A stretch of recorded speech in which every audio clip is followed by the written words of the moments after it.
And we have legislation to prevent someone convicted of a hate crime from being able to purchase a gun.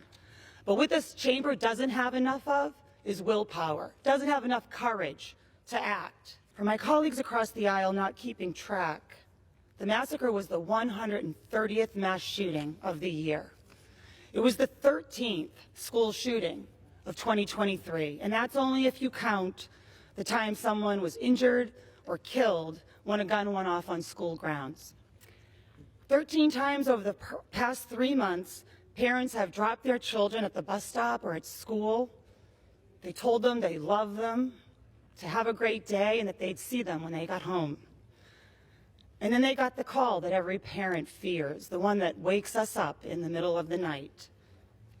13 times this year, parents in a city or town hung up that phone or turned off their TV and raced to their children's school.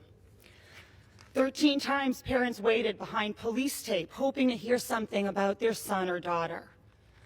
Madam Speaker, how many more times are we going to let this happen? How many more times can my colleagues across the aisle tweet their thoughts and prayers but say that their hands are tied on gun safety legislation? How many more Christmas cards of members of Congress holding AR-15s do we need to see while students in their classrooms practice active shooter drills?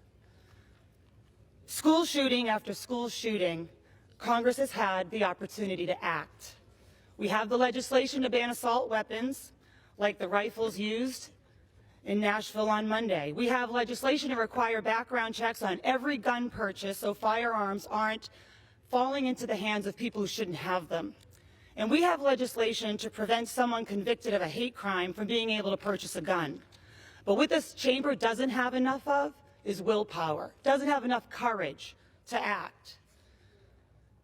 This inaction is shameful, and as a parent, it's disgusting.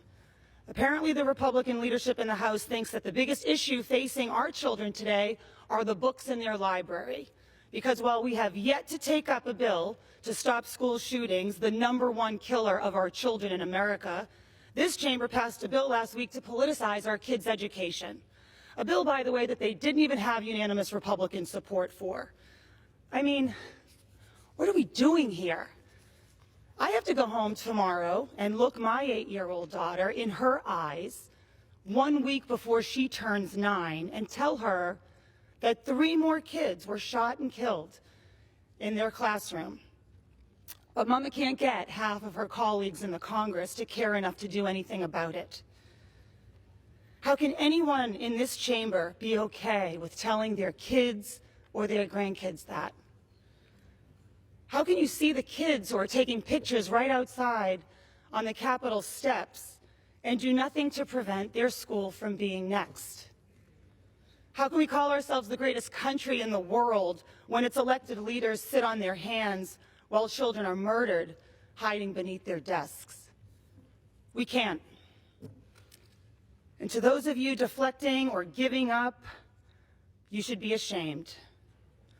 Madam Speaker, I implore you to go back to your party's leadership. Go back to Speaker McCarthy and tell him that we need to end the gun violence epidemic that's plaguing our children. Do it before it's too late for another school, for another family.